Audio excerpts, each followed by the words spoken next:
What is the scariest, most bone-chilling moment you have ever witnessed or have been told in your life? Was on the jury for a trial where a 70-year-old drunk driver hit and killed a motorcyclist after making an illegal turn. Police testified against him. All the evidence was against him. It was pretty cut and dry. Go into deliberations after both parties rested, and one woman refuses to convict him on most serious charge because he's old. She concedes on other charges and refuses to switch because she's doing us all a favor by convicting on lesser charges. We sit there for hours trying to convince her. Then a fellow male juror switches to the other side because he wants to go home. Someone else gets hungry, so they give up as well. Other people switch. Jury can't come to a decision and can't convict him on the major crime. I won't forget seeing the wife of the motorcyclist cry, his parents in disbelief and start to cry, his young daughter just sitting there quietly. I work in mental health, particularly with people who have extensive suicidal ideation and multiple psychiatric hospitalizations. Despite working with this population for close to 10 years, I have only had one client successfully commit suicide. They poured gasoline over themselves and set themselves on fire. There are no words for how extremely terrifying that is to see. The worst part was they didn't immediately die. I will hear them say that wasn't what I wanted for the rest of my life. Edit. All my clients live in their own apartments. The criteria for being accepted to my program is multiple psychiatric hospitalizations, but once they are on the team we don't encourage hospitalization. It can definitely be a double-edged sword. Bro, way you stinkers people figure out who I am. When I was about 12 my sibling broke down and told my mother that they had been touched by our grandfather. This was late at night and me, my siblings and my mom pretty much cried in a pile all night. It was one of the worst nights of my life. The next day we stay home from school, but my mom still needed to go to work. No dad. We lived in an apartment that was semi-underground and the windows on one side of the house were pretty much on the ground outside. We hear a knock and my grandpa's voice asking us to let him. We were terrified and we ran to close all the blinds and lock the back door. He was an exceptional manipulator and he put on his sweetest saddest grandpa voice and starts knocking on all the windows pleading with us to let him in. None of us are saying anything and we're hiding. We call our mom and whisper that grandpa's here and he's trying to get inside the house. He tries opening the door and when it was locked he started to get really angry. He quite shouted how could we do this to him and how he just loves us and nothing is wrong. He left after about 10 minutes, but it felt like hours. My mom rushed home as fast as she possibly could. I forget if it was the same next day or a while later, but his and my grandma's house was searched by cops. They found he had set up a tube to go from a closet in his study. He would never let anyone else go in his study to the bathroom, and he'd been watching us go to the bathroom and shower for I don't know how long. Good news is he did go to prison. A whole 3 years.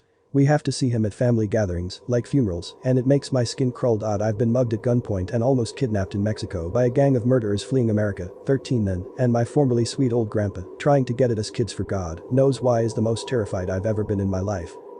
Victim of a severe road rage incident.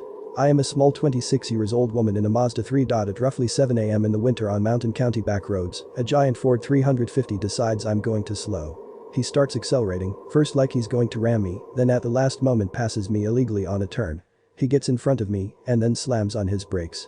I slam on mine and narrowly miss hitting him. We are sitting there for a minute when he starts revving his engine. He goes into reverse and tries hitting my car.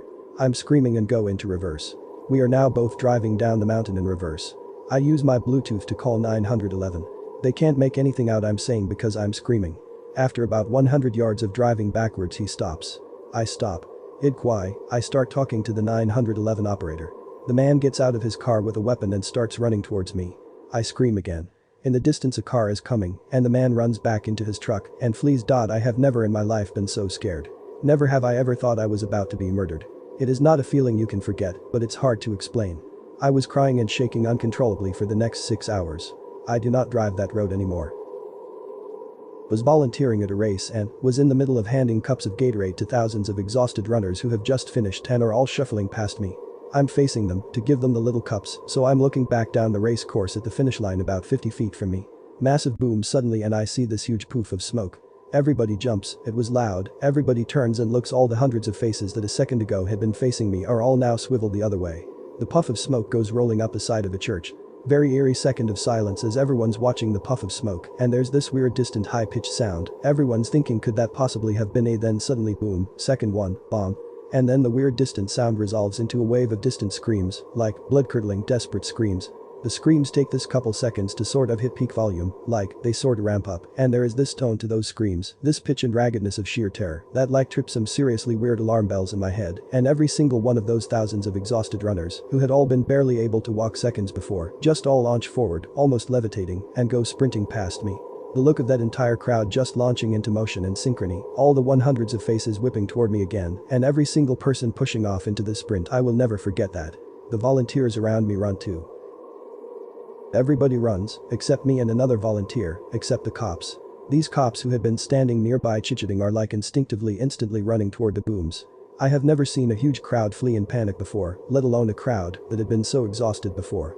And I have never seen cops in the moment of crisis run toward danger before. A second later a wheelchair comes bolting toward us, this cluster of people around it, and this white-faced volunteer pushing it, and there's a guy in it who I think is sitting with his legs folded under him, and he's holding these 2 red sticks out in front of him for some reason.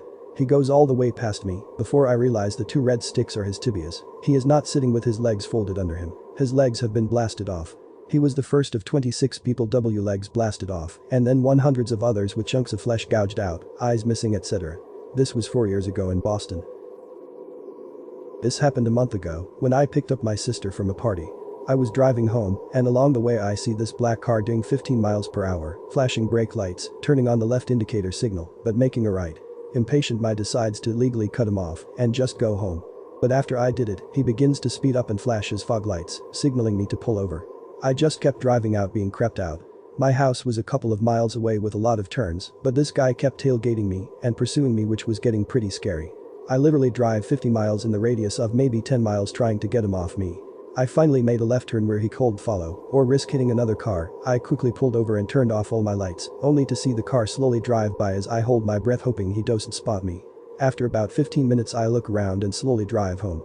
My sister was drunk and asleep, so she basically didn't even know what happened. This is a bit different, the most scared I have ever been, and probably the closest I have been to death. I was by myself, riding a motorcycle in a spirited fashion, on a remote forested mountain road that is famous among motorcycle riders. I came around a blind, but high-speed, corner at about 70 miles per hour. Suddenly, I found myself confronted with a herd of about 20 elk crossing in front of me. I literally couldn't see the road on the other side of the herd. I'm talking a solid wall of 600+ pounds animals that are over 6 feet tall. I had enough time to close my eyes, and that's about it. At that speed it would take over 200 feet to stop, and I had about 20 feet and no clear line through. Somehow, and I will never know for sure how, I got through totally unscathed. I remember hearing their hooves on the pavement. I pulled over and looked back to see the last of them running into the woods. I turned off my bike, got off, and sat on the side of the road for about 30 minutes until I mostly stopped shaking. Then I rode home very slowly. I haven't ridden that road since, or without a helmet camera. Edit, interesting contrast in the comments. To clarify, these were moving animals. I was riding by myself, but this was not a deserted road. A guy in a car was about 5 seconds ahead of me. The car 10 seconds behind me probably didn't even see them. He only slowed down because he saw I was stopped. I would guess 2 to 3 vehicles go around this corner per minute and none of them slowed down. Had I been there 5 seconds earlier or 10 seconds later, I wouldn't have even known they were there. I've ridden about 500,000 miles and have been down 3 times. Twice on the track, totally my fault, though for one I suspect my rear tire lost pressure. The other time was when a driver pulled out in front of me and I couldn't swing around because of oncoming traffic. I made eye contact with her and even let off on the throttle a bit, but she suddenly decided to go. Somehow she looked right through my bright red bike and white helmet. I've avoided other cars dozens of times. For the abusive asshole that he was, my dad did go through some shit. Not sure how the conversation came about, but my mom ended up telling me this story. Back in 1992, a lot of people didn't give a fuck about seatbelt safety and even actively rallied against it. Well, one young mother learned the hard way why wearing seatbelts is important. My dad drives a semi-truck as a cross-country deliveryman. He was cruising down the highway when all of a sudden this car randomly swerves out of its lane into a head-on collision with my dad's truck. If you've ever seen the aftermath of a car-on semi-collision, you know how this is going to turn out. Miraculously, the mother lived. Her mother, the little girl's grandma, died, perhaps from impact or maybe had a heart attack. But the worst part was that the mother wasn't considerate enough to buckle up her 5-year-old daughter in the back of the car, and upon impact the little girl went flying through the windshield and didn't hit the ground for a solid 10 feet. She was dead on impact. And now that woman has to live for the rest of her life, knowing that one simple inaction is the reason her daughter is dead. Wear your seatbelt, please. Scariest moment. I was about 16 or so and on my way to help decorate for a school dance. A buddy and me decide to go get some snacks and drinks for everyone, and he's driving his hatchback Camaro, 90s model. About halfway down the road, while heading back with the snacks, we are coming around a fairly sharp right curve, and halfway through the curve a truck comes blasting toward us half on our side of the road. My friend swerves and overcorrects a few times until we are heading semi-straight on the road, not realizing we are still sliding a bit toward the ditch. He tries to save it, and we hit the ditch on the driver's side, still moving fairly quickly. The last thing I remember before blacking out was us in mid-air careening into the ditch. The car was mangled and upside down, facing the opposite direction we were heading, and both of us are hanging upside down in out seats.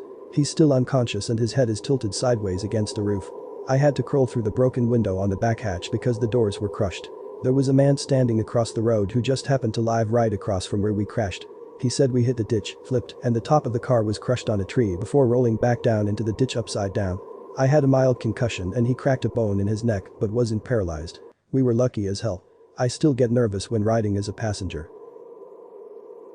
Most bone-chilling, the day I had to use all the training in CPR I never imagined I'd ever need. Working at a grocery store, I heard a woman screaming about something in one of the aisles. Another woman comes running toward the front, panicked and asking if anyone knew CPR as some guy collapsed and wasn't breathing. I closed my lane with people still in the line and met a pharmacist who works there halfway to the guy. The two of us were the only ones who were trained in CPR and we worked for about 30 minutes, switching out every few minutes when one of us got exhausted. A lady came back a few days later to the shop and told us she was a relative of his and that he didn't make it, but thanked us for trying so hard to keep him alive until the paramedics got there. I still remember it like it's fresh in my mind.